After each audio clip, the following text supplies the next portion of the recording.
Hi, and welcome to Across the Desk. This week, we have Chaunte Gilmore with us, running in House District 100 here in Oklahoma. And we're going to talk to her this week about what's going on with politics in Oklahoma, what she's been up to, and anything else we can come up with this week on Across the Desk.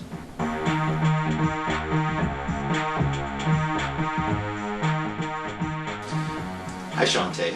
It's so good to see you again. I had you on last season. Here we are, season 8. Got you on. You're actually my first guest for this season, and I'm so glad to have you on. Thank you for having me. So tell us what's been going on with you. And you're running again, House District 100, knocking doors, meeting people around the district. Right. And what have you learned, found out? Well, hello everybody, I'm Chaunte Gilmore, and like he said, I'm running for House District 100 again. Since the last election, I have been basically just continuing to serve the community out there, figuring out what's going on, what people need, and after I took a little time off to myself just to recuperate and rest, I decided to run for office again. So that's why I'm here, and I'm ready to continue to serve you all. Makes sense in a lot of ways. You are the most prominent person that has run already. You've already got your name recognition out there a little bit. It makes sense that you are really the best qualified person right now Democrats have to run in House District 100 just because of what you've done community-wise. And I've noticed you've been involved in the community quite a bit. I noticed that the mayor of War Acres, Roger Godwin, is a really good friend of yours. Been doing a lot of stuff with him. Yes. And the city of War Acres and other people too. And I've seen you go around with you did something in Arkansas, leadership. New Leaders Council. Yeah, exactly. So tell us more about, that goes in with your qualifications and who you are. So explain to us, our audience, exactly your qualifications, why you want to run and everything else. Okay. So I always start out the reason why, who I am and my qualifications, my background. First and foremost, I am a servant leader. I love giving back to the community. The community has always invested in me. This is where I'm at in life because of my community. And so I cannot sit here and have everything that has been positive in my life and just hold on to it and just say, okay, my life is good, and continue to live life and not reach back and help people in my community. So I am choosing with the most sincere way I can is to invest in my community and give back and love my community. So as far as, like he said, my qualifications, I'm heavily involved in many organizations. And like he mentioned, last weekend I was in Arkansas with New Leaders Council, which is a chapter that I help get started right here in the state of Oklahoma, that trains progressive leaders across the spectrum to reach their communities, local and statewide communities. And so we galvanized in Little Rock, Arkansas. We actually met Dr. Terrence Roberts from the Little Rock 9, and he poured into us of how we can, as individuals, as young progressive leaders in the state, do grassroots efforts to make sure that we're making positive change in the right direction. So besides that, I'm attached to many organizations, too many to name, but all the organizations I'm attached to touch the community, and I fight for the issues that Oklahomans care about, and so that's the reason why I feel like I'm qualified to run for office. So. You also have, your college career was full of leadership roles and stuff that you did too that was very helpful, I'm sure, the knowledge you learned in that, and then you were able to use that into the community and the community service that you were doing for everybody and everything else. So I think that leadership knowledge you got in college and the experience you're gaining now, that's just so invaluable. And that really puts you leaps and bounds above a lot of people, including the person you're running against, Marilyn Starr. Right. She really doesn't have all that kind of stuff behind her either. But really, so go on further with, why do you want to run specifically again? Why would you want to run again? So when you first run for office, it's an eye-opening experience. A lot of lessons learned that you learn as you hit the ground running. And so after I was able to take a step back and just realize what I could do better, and that the need was still there, that HD 100 in the state of Oklahoma still needed better representation, that's when I decided to run for office again.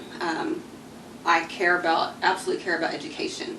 I absolutely hate what's going on with the education system.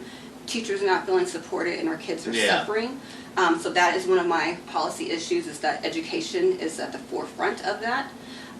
Also being a healthcare worker, that's my day job. My passion job is community work, but my day job is, physical therapy. Yeah. And healthcare has always been the forefront of who I am as a person. One of the things I learned last weekend is that I'm a first responder. And so when there's issues going on, Yeah. I'm quick to first respond to issues and tackle those issues as are going on. And that right sets now. you apart in a lot of ways, Mhm. being a healthcare worker, Right. especially in the Democratic Party. Right. You're talking about the Democratic caucus and everything else, and how Yeah. that could be a benefit. Yeah, so the caucus hasn't had a healthcare worker in the caucus since 2018. So having somebody of diverse thought and a different profession in healthcare, I can bring a lot to the table as it pertains to healthcare issues that necessarily people may not know when it comes to pharmacy, or it comes to hospice care, or it comes to allied health. Like, I can bring that perspective. So. All right. So yeah, what's happening in education today? That's really on everybody's minds. Because really, one thing is, well, Walters has turned it into a circus for a big part. And so you just almost like a train wreck it can't take your eyes away from. And even conservatives are nervous about what he's doing out there. You see, like the last meeting, one of the guys who he's been at that's on the conservative side showed up. And you have a lot of people that are wondering if he's going to make it through his term, because there's Republicans who are mad at him as well. So yeah, what do you think about all that's going on? He's going after Tulsa public schools. That's just so detrimental. They're one of the largest districts in the state. He's missing the Greer funding stuff, and you got an FBI investigation going on to all of that. There's a lot of moving parts going on as far as what he's doing and what he's putting out there, especially with his guy Matt Langston, who's out there telling the media what they can and can't say and violating open meetings records. So what do you think? Can I don't know that anything can be done in the legislature besides trying to impeach him, but yeah, when it comes to education, what do you think you'll be able to do, maybe, or what can we do to blunt him? Yeah, so we definitely, our kids are suffering. Throughout this whole thing, our kids are suffering. Education is the best tool we have to invest in our kids, right? And so if we want to have a good return investment 10, 20, 30 years down the road, we have to start now. And so what's going on, I just feel like it's not benefiting our kids at all. At all. No. And so I'm completely disgusted on how things are being ran, and definitely seeing how it's affecting the profession of teachers. This is a very noble profession. And teachers, and I look what's going on in Tulsa and just going here in Oklahoma City, and statewide, especially with our rural schools. It's sad that we're at this place that teachers feel attacked, that they're not supported by their state superintendent, that they cannot just go and teach what they went to college to get trained on, and to actually just trust their judgment. It harms us when it comes to the modern economy, and especially the future economy of Oklahoma, if we don't have an educated workforce to be able to hit those jobs that are going to be needed in the future. Right. Oklahoma's going to be way left behind. Way behind. And so my focus would be definitely to support our teachers, making sure that they have a livable wage, their retirement's good, that they're actually supported in the schools, and that they're properly funded. When it came to the whole voucher, that passed. And I'm not a proponent of that, because my mindset is, and what I think about it is, if we haven't properly funded our public schools, why are we using tax dollars for private schools? Right? So it just doesn't make sense to me in that aspect. So I was against that. And let's fund our schools. They can't even come up with a funding formula before school starts, so schools will know what their funding is going to be, so they can hire. Hey, we don't have a resource officer, we don't have a counselor, because we don't know what our budget is to hire one. And not all schools, and not just that's all schools across Oklahoma. Do not have that, and I'm just like, okay, we need funding. I talked to a lady, because I've been talking with guy Sean Cummings. We do a podcast and stuff too on Tuesdays. But anyway, we talked to a lady who's the school that her daughter attends, they lack a school counselor, and they haven't hired a new one because they don't know what their budget is to hire one. And that's why they don't have one. School counselors are important. So I wouldn't be here today if it wasn't for my school counselor. The lady that they don't have, the person that left the position, the lady that left the position, they didn't hire somebody else to take their place, is the person that comes up with the schedules, that writes the schedule. So all these kids They don't have the right schedules, and school's already started. Oh my goodness. Yeah, yes. it's a big mess. Yeah, we definitely have to make sure we have our high school counselor. It's like, I wouldn't be here today if it wasn't for my high school Yeah. counselor. You know, I mean, she got me through school. So. Well, that's good. Yeah. Focus on education is important. Mhm. So the other thing I want to hit before we run out of time is Okay. I want to hit the contrasting differences between you Mhm. and your opponent that you'll be running against, Marilyn Stark. Right. And there are some. Right. One of them I saw was a Facebook post you made, which was the vote she took on the veto override. She voted no on the veto override. Like one of there's only like 8 people that voted no Right. in the whole thing, and she's one of them. Right. So this is not a Republican or Democrat Yeah. issue. This is a Stitt versus Oklahoma issue, and this is not moving Oklahoma forward. And so when I came up with that post on my social media, the Native American tribes are the best partner that Oklahoma has. Anytime you see a tribe in a community, they uplift and build. Mhm. And so this compact not only benefits the tribes, it benefits the local community in the state of Oklahoma. So to vote against the veto, Yeah. I don't understand the rationale behind that. I don't either. And She hasn't explained it either. she hasn't explained it. And now we have this lawsuit because it wasn't done properly. Done properly. It wasn't done properly. And so the money that we're spending on this lawsuit could go to education. I know. Well, they've already spent $600,000. Kevin Stitt has spent $600,000 in private lawyers just for this year. Right. Just for the year 2023 that is could be teachers' $600,000. raises. That can be teachers' raises. That can be Yeah. books for our Yeah. students. You know. And there were some contentions about where the money's coming from to pay for that. Mhm. That he's paying for it out of education funds. It's for these lawyers, who he's already paid almost $3 million to Mhm. in 4 years, to fight the tribes on these gaming compacts. So we have the money, Yeah, but we're fighting these frivolous lawsuits. there you go. Yeah, So that's we why have the money Drummond to- stepped in to take that over. Hey, this is a big waste of taxpayer money. Mm-hmm. About as much as, sending $12 million to private school families so they can buy Christmas trees and barbecue grills, I guess. Right. About the same thing. Mm-hmm. So yeah, so that's a big difference. Is there any other big differences between you and the person running on the other side?